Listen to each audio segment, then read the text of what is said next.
Bonsoir, normalement cette vidéo sortira à 20 h. Frérot Sered, j'espère que tu vas toujours aussi bien. Voilà, la vidéo précédente, normalement c'est avec Papacito qui pète un boulon.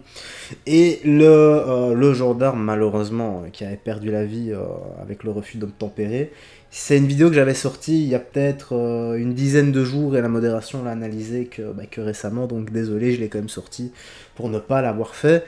Pour rien. En tout cas, j'espère que tu vas bien, que tout se passe pour le mieux pour toi. Aujourd'hui, nous allons voir dans TPMP le cas Gisèle qui a été... Je vais mettre la vidéo tellement que c'est hardcore. Je te mets la vidéo, ils vont faire un résumé direct normalement. Oui, les effroyables témoignages au procès de Gisèle, victime de plusieurs vols, on en a parlé hier, avec Michel Marie. Pour rappel, Dominique Pellicot droguait sa femme afin de l'offrir sexuellement à des hommes. Toutes ces scènes ont été filmées à son insu durant une dizaine d'années. Le procès va durer 4 mois et on a déjà entendu quelques témoignages très. Voilà les gars, voilà, c'est résumé parfait.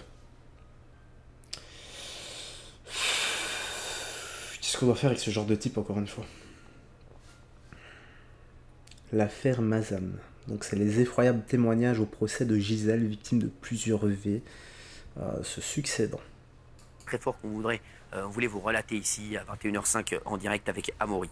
Oui, alors d'abord, juste avant peut-être de revenir sur les témoignages très forts, effectivement. Ce matin, c'était celui de la fille du couple. Cette dernière information, c'est que, je ne sais pas si vous savez, mais Nabila avait ouvert une cagnotte. Exactement, oui. Pour la victime, pour qu'elle puisse assumer ses frais de justice. Eh bien, Gisèle Pellicot, donc la victime, a fait savoir par la voix de ses avocats qu'elle préférait déjà, elle demandait un peu de modération sur les réseaux sociaux et surtout la fermeture de toutes les cagnottes.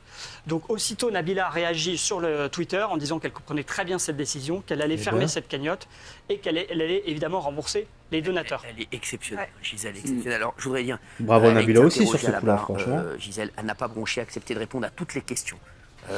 Elle raconte le jour de sa convocation au commissariat. Mon monde s'écroule. Tout ce que j'ai construit avec Monsieur Pellicot, donc son mari, s'effondre. 3 enfants, 7 petits-enfants, un couple fusionnel.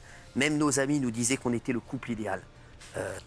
Seigneur, la famille détruite.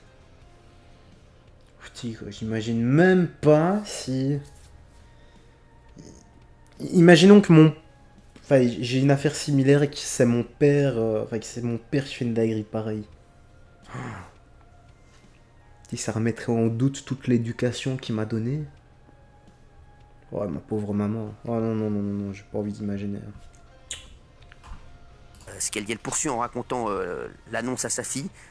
J'entends une bête hurler. Ce cri restera gravé dans ma mémoire. Mon gendre prend le relais. Je dois appeler mes fils. Quand je leur explique la situation, je ne sais pas s'ils ont bien compris. Je pense qu'ils sont dans la pudeur de ce que leur mère a pu subir.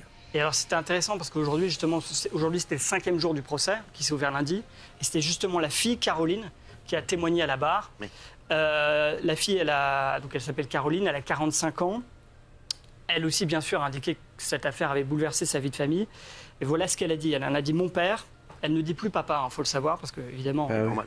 Voilà. Elle a dit est sans doute l'un des plus grands criminels des 20 dernières années. Imaginez quand c'est votre père, ce criminel.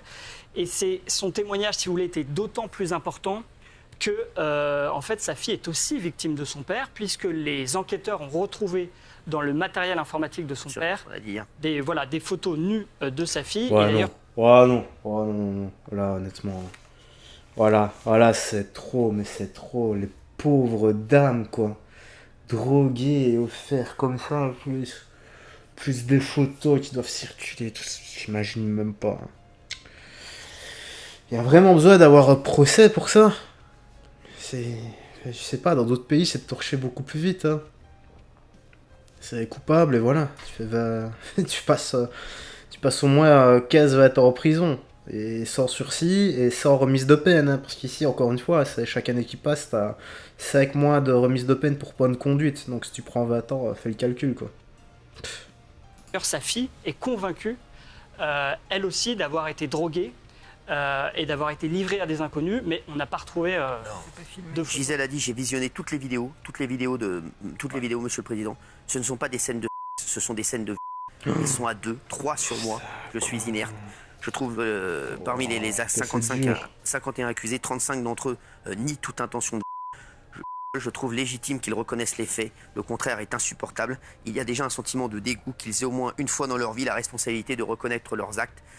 J'ai un sentiment de dégoût par rapport à son mari, on avait tout pour être heureux, tout. Je ne comprends pas comment il a pu en arriver là. Et on va revenir sur... Ouais, c'est au-delà de tout ce qui est perversion, etc. Parce que là, il fait du mal à des gens, quoi. La perversion, parfois, bah, c'est quelque chose entre toi-même, quoi. T'es un peu pervers sur les bords, enfin bref. T'es avec des gens qui... Enfin, t'as le consentement des gens, mais là, c'est carrément... C'est monstrueux, en fait. Voilà, il n'y a pas d'autre mot. C'est monstrueux. Si tu fais ça à ta propre femme, et tu fais ça à ta propre fille également... J'ai même pas les mots, c'est tellement que c'est effroyable, c'est horrible, c'est monstrueux, c'est... Je regrette parfois, bon c'est pas à moi de rendre justice, hein, voilà, mais c'est... je regrette parfois qu'on soit une Europe civilisée pour ce genre de personnes, pour ce genre de choses. Parce que dans d'autres pays, ça se passe pas comme ça, hein. Dans d'autres pays, on fait un exemple sur la place publique. Et tout le monde s'y met à cœur joie. Ben, en tout cas, voilà, il y aurait des gens qui s'y mettraient à cœur joie contre ce genre de personnes. Peut-être que moi, je le ferais, même si je déteste la violence gratuite. Mais là... Évidemment, les témoignages hein, à la barre qui sont fous. Hein, bon. Oui, bien sûr. Et là, c'est très intéressant ce qu'elle dit, en fait, Gisèle Pellicot. C'est que pourquoi ce procès aussi est inédit et pourquoi on en parle ce soir, c'est parce que c'est elle qui a demandé à ce que ce procès ne soit pas en huis clos, c'est-à-dire voilà, en petit comité, mais c'est elle qui a voulu que tous les médias puissent y assister, et c'est elle donc qui a permis la médiatisation de cette affaire. Pourquoi ? Parce qu'elle s'est dit, c'est pas à moi d'avoir honte de ce qui m'est arrivé, Tout à fait. mais c'est à tous mes agresseurs présumés d'assumer publiquement ce qu'ils ont fait et de payer directement pour ça. Et d'ailleurs... Bah d'ailleurs, les gars, pour les personnes qui commettent ce genre de choses, ou les adultes qui adorent vraiment les petits-enfants, etc., pour éviter de dire le mot, bah, la chose qu'ils craignent le plus, c'est pas de se faire choper, de se faire péter les dents, c'est de se faire dénoncer, que tout leur entourage soit au courant. Retenez bien, c'est ce que redoutent le plus ces personnes-là, c'est de ne pas rester anonyme, c'est de ne plus être caché. Voilà, c'est que tout le monde soit au courant de leurs méfaits, de leurs actes atroces et horribles.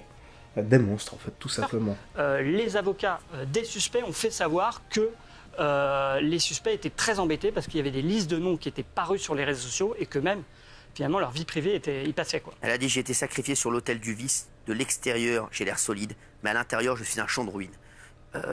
S'indigne face au fait qu'aucun des accusés n'a pris conscience de la gravité de la situation. Pourquoi ils ne sont pas allés au commissariat? Même un coup de fil anonyme pouvait me sauver la vie. Pas un seul. Quand je vois les vidéos, je ne les sens pas manipulés. C'est un truc de fou. Donc on parlait de la cagnotte il y a un instant. Et c'est vrai que voilà. Et Caroline, donc sa fille, vous en parlez il y a un instant, elle dit comment fait-on pour se reconstruire sur des cendres quand son père est sans doute l'un des plus grands prédateurs de ces dernières années. Elle raconte quand elle a découvert que son père prenait aussi des photos d'elle, parce on en a parlé un instant, mais elle raconte comment elle a découvert. Là, je me découvre, je comprends que l'homme qui était mon père, en qui j'avais totale confiance, de qui je pensais qu'il avait une intégrité, qu'il respectait sa fille, qu'il en était fier, qu'il avait toujours encouragé, je découvre qu'en fait mon père m'a photographié à mon insu, dénudé. Elle dit aussi j'aimais mon père, j'aimais l'image de l'homme que je croyais connaître, j'aimais l'image de cet homme sain, bienveillant et prévenant. Voilà.